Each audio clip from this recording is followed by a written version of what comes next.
देखिए, शिक्षा के लिए सरकार तमाम तरह के आयाम अपना रही है। लगातार तमाम तरह की योजनाएँ उनका क्रियान्वयन कर रही है ताकि जो विद्यालय हैं उनमें नामांकन संख्या बढ़ सके। लेकिन भरतपुर ज़िले के कुछ ऐसे भी विद्यालय हैं जो अभी अपनी जो बिल्डिंग भवन है उसकी निर्माण प्रक्रिया से जूझ रहे हैं। हालाँकि ये राजपुरा विद्यालय है, रुदावल से करीब 7 किलोमीटर की दूरी पर ये विद्यालय है और यहाँ पर 88 बालकों का नामांकन है। लेकिन ये विद्यालय बिल्डिंग के भवन में जर्जर होता हुआ नजर आ रहा है और इसकी जो नामांकन संख्या है उसमें काफी गिरावट आई है। आज हम सच बेधड़क पर जानेंगे वो हकीकत कि क्या आपके जो बच्चे पढ़ने जाते हैं क्या वो सुरक्षा के साथ उनके साथ खिलवाड़ तो नहीं हो रही, क्या उनको पढ़ाया जा रहा है, विद्यालय की जो क्लास हैं वो खुलेआम चौरे में तो नहीं चलाई जा रही। तो सच बेधड़क पर आज पूरा आप इन्वेस्टिगेशन देखेंगे और आप जानेंगे कि किस तरह यहाँ पर बच्चों का जो पढ़ाई का जो टूर है क्या शेड्यूल रहता है और किस तरह से बच्चे पढ़ते हैं और विद्यालय प्रशासन है वो क्या कुछ कहता है इस मामले में। देखिए, सरकार भले ही शिक्षा को लेकर तमाम तरह के आयाम अपना रही है लेकिन हकीकत कुछ और ही है। कुछ विद्यालय जो बिल्डिंग भवन के अभाव में जूझते हुए नजर आ रहे हैं। लगातार जो नामांकन है उसमें भी कमी आई है। आज मैं राजपुरा गांव का जो विद्यालय है वहां पर इस वक्त मौजूद हूं और वहां की जो हकीकत है वो जानने की कोशिश करूंगा। जरा मैं मेरे कैमरामैन से कहूंगा एक बार तस्वीरें दिखाएं। देखिए, ये है पूरा विद्यालय का कैंपस, यहाँ पर खाली पड़ा हुआ है और जो विद्यालय है वो बिल्डिंग के अभाव में काफी जूझता हुआ नजर आ रहा है। खुलेआम आसमान के नीचे ये क्लासें चल रही हैं। किस तरह से जो पूरा माहौल है, क्या पढ़ाई की जा रही है, किस तरह से कहाँ के बच्चे आते हैं, वो जानकारी देने के लिए मेरे साथ जगन जगरवाल जो एचएम है विद्यालय के वो मेरे साथ यहाँ पर मैं जुड़े हुए हैं। मैं उनसे जानने की कोशिश करूंगा। सर, क्या माहौल है अभी, किस तरह का जो पूरी बिल्डिंग है जर्जर अवस्था में है और जो झालावाड़ में जिस तरह की घटनाएं हुई हैं तो सरकार को एक्शन लेना चाहिए इस तरह पर। जी सर, मैं आपको आपके चैनल के माध्यम से अवगत कराना चाहूँगा कि हमारा विद्यालय है राजकीय उच्च प्राथमिक विद्यालय राजपुरा और मैं इसमें कार्यवाहक एचएम के रूप में कार्यरत हूँ और मुझे लगभग 10 साल हो गए इस विद्यालय में।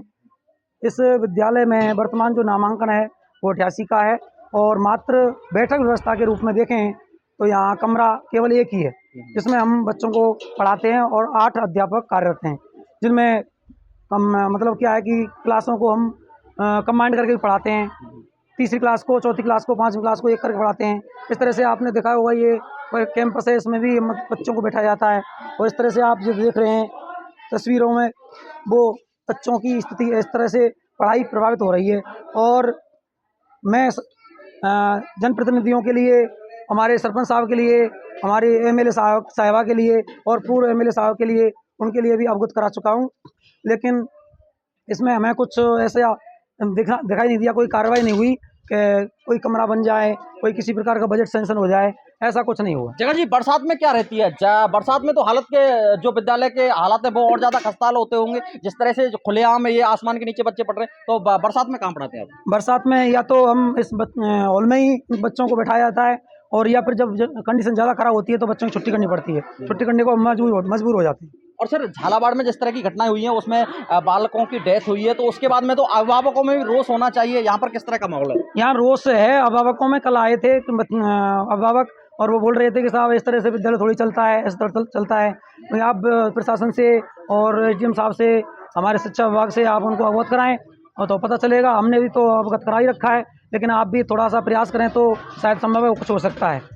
बिल्कुल सीएम साहब, ये तस्वीरों को आप समझने की कोशिश कीजिए क्योंकि ये भरतपुर जिला आपका ही गृह जिला है भरतपुर और वहाँ का विद्यालय है ये राजपुरा। करीब जब बरसात का मौसम होता है तो 2-2.5 फुट पानी इस विद्यालय में भर जाता है और बच्चों की पढ़ाई भी काफ़ी बाधित होती है। लेकिन जैसे ही झालावाड़ में जो घटना घटी है उसके बाद में सर का भी कहना है कि अभिभावक है उनमें भी कहीं ना कहीं रोष व्याप्त है, वो बच्चों को भेजने में परहेज कर रहे हैं। अब देखने वाली बात होगी कि प्रशासन है, जनप्रतिनिधि हैं, वो किस तरह से जागेंगे और जो विद्यालय की वो स्थिति है, बिल्डिंग की जो मांग है उनकी, वो किस तरह से पूरी हो पाएगी या नहीं हो पाएगी, वो देखने वाली बात होगी। लेकिन फिलहाल ये तस्वीरें कहीं ना कहीं ये बयां कर रही है कि जो बच्चे यहाँ पर विद्यालय में आते हैं वो पूरी तरीका से पढ़ाई से संतुष्ट है, लेकिन जो विद्यालय भवन है उससे कहीं ना कहीं जो एक अनहोनी का माहौल बनता रहता है उसके डर के साए में ये बच्चे यहाँ पर अध्ययन कर रहे हैं। ये विद्यालय का एकमात्र भवन है, उसमें मैं इस वक्त मौजूद हूँ और मैं यहाँ पर पूरी तरीक़ा से जो जानने की कोशिश करूँगा कि एक भवन में किस तरह से विद्यालय संचालित है। देखिए, मैं मेरे कैमरामैन से कहूँगा एक बार अंदर की तस्वीरें दिखाएँ आप। देखिए, ये तस्वीरें हैं। सर यहाँ पर बैठे हुए, बैठने की कोई व्यवस्था नहीं है सर के लिए और दूसरे सर हैं, वो यहाँ पर पढ़ा रहे हैं और तीसरे सर हैं मेरे साथ, वो भी यहाँ पर जुड़े हुए हैं। सर कौन-कौन सी क्लास हैं अभी इसमें? सर यहाँ पे अभी तो 1, 2, 3 और एक 8वीं क्लास अंदर ही ले रही है, वैसे ये बाहर बैठती है। अभी 1, 2, 3 इसमें नॉर्मली बैठती है हमेशा। 1, 2 इधर बैठा देते हैं, तीसरी क्लास को उधर बैठा देते हैं। सर एकमात्र विद्यालय, 8 क्लासें, किस तरह से संभव हो पाता है? सर बहुत मुश्किलों का सामना करना पड़ता है, लेकिन क्या करें, कर रहे हैं। सर अब झालावाड़ में जिस तरह की घटना घटी है उसके बाद में तो अभिभावकों का भी ये कहना है कि वो विद्यालय में नहीं भेजेंगे इस तरह से। अगर इस तरह की कोई घटना होती है तो विद्यालय प्रशासन सर जैसे झालावाड़ में हुई है जो घटना, अभी हमारे मैं जब यहाँ पे पोस्टिंग हुआ था 2022 में, तो यहाँ पे भी हमारे ये कमरे डैमेज थे। तो वो तो अच्छा था कि वो रक्षाबंधन का अवकाश था उस दिन, तो उस दिन पट्टी टूटी थी, जिसको पहले भी मीडिया में कवर किया गया था। पट्टी और उसमें हम बच्चों को, क्योंकि डैमेज था तो बिठाते नहीं थे, कोई भी जनहानि नहीं हुई, कोई भी हमें नुकसान नहीं पहुंचा, लेकिन उसकी सूचना दी गई थी। तो उन्होंने बोला कि अभी जो हम डेली हर महीने के लिए सीओ साहब को या फिर सूचना पहुंचाते रहते हैं कि यहाँ पे बच्चों की व्यवस्था नहीं है, तो उन्होंने जमींदोज कराने के हमको आदेश ऊपर से प्राप्त हो गए थे। तो हमने जमींदोज तो करा दिया, लेकिन अब इसको निर्माण कार्य के लिए अभी चल रहा है काम, देखो हो जाए तो। देखिए प्रक्रिया के अधीन है पूरा जो सेशन है। कहीं ना कहीं जिस तरह से जो हालात है विद्यालय के वो कहीं ना कहीं ये बयां कर रहे हैं कि एक भवन है और उसमें 8वीं तक का विद्यालय जो किस तरह से संचालित है। झालावाड़ की घटना के बाद में अभिभावकों में भी रोष देखा जा रहा है, वो बच्चों को विद्यालय भेजने में कहीं ना कहीं आनाकानी कर रहे हैं और जो लोकल के विद्यालय आते हैं, विद्यालय में जो बच्चे आते हैं वो भी उनकी जो नामांकन संख्या है या फिर जो स्ट्रेंथ है बच्चों की उसमें भी कटौती देखी गई है। अगर हालात ये ही रहे तो आगे आने वाले समय में विद्यालय की जो संख्या उसमें कमी देखी जाएगी।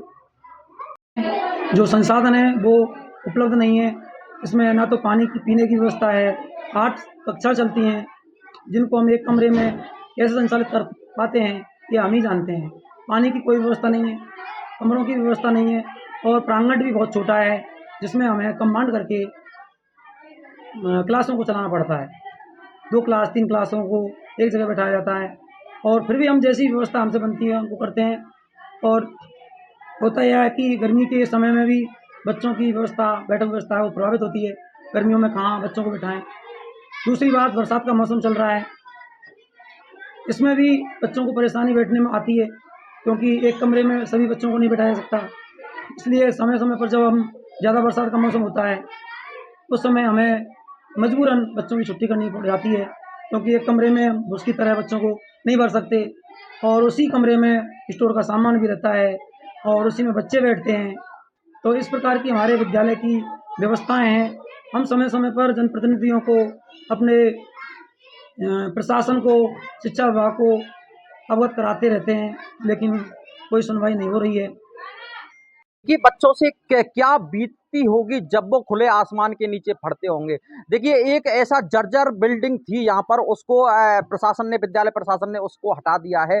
देखिए ये पूरा जो बिल्डिंग था, ये भवन था, डैमेज था और वो यहाँ पर अचानक से धराशायी हुआ था। उसके बाद में ये यहाँ से ये पढ़ने के लिए यहाँ पर बोर्ड लगा दिया गया है, टीचर यहाँ पर बैठते हैं और देखिए यहाँ पर आपको खेत नजर आ रहे होंगे। बड़ी बात यह है कि आप विद्यालय के बगल में खेत देख पा रहे हैं, तो बिल्डिंग की हालत किस तरह की है। और देखिए ये यहाँ पर कमरे विद्यालय के बने हुए थे, वो अभी थोड़ा सा उनका मलबा यहाँ पर पड़ा हुआ है। तो सर हैं यहाँ के, उनसे मैं जानने की कोशिश करूँगा। सर इसमें खुले में आप किस तरह से पढ़ा पाते हैं बच्चों को? सर बहुत समस्याओं का सामना करना पड़ता है, क्योंकि धूप आती है तो बच्चों को थोड़ी तकलीफ होती है और बारिश में तो संभव ही नहीं है। छुट्टी करनी पड़ती होगी वालों को। छुट्टी करनी पड़ती है फिर। और नामांकन भी लगातार घट रहा है विद्यालय का। जब मैं आया था तब यहाँ पे 112 था, अब घट के सर 187 हो गया। 88 हाँ 88। ये बिल्डिंग कब गिरी थी सर, जिस जगह पर हम खड़े हुए हैं? ये बिल्डिंग सर वैसे इसको अगले सेशन में गिर गई थी। अच्छा, पिछले सेशन में मलबा आपने हटा दिया यहाँ से। हाँ हाँ हटवा दिया। तो देखिए जिस तरह के जो हालत हैं वो ये बयां कर रहे हैं कि विद्यालय के जो छात्र हैं वो कहीं ना कहीं डर के साए में जीती है। मात्र एक जो कमरा है उसकी सानिध्य में ये पूरा विद्यालय चल रहा है। अब देखने वाली बात ये होगी कि शासन प्रशासन किस तरह से जागेगा या फिर ये विद्यालय बदहाल की स्थिति यूं ही जीता रहेगा और जो इसमें पढ़ने वाले हैं वो विद्यार्थी डर के साए में पढ़ते रहेंगे। बच्चा ने टीसी ले जाएंगे अगर विद्यालय नहीं सुधरो तो, विद्यालय नहीं बने तो। और हम अपने बच्चा में हादसा में ना घुसा सके। यहाँ तो 24 घंटा खतरा है साहब। 6 घंटा बच्चा रहेंगे तो खतरा ही नजर में आता है साहब हमने तो।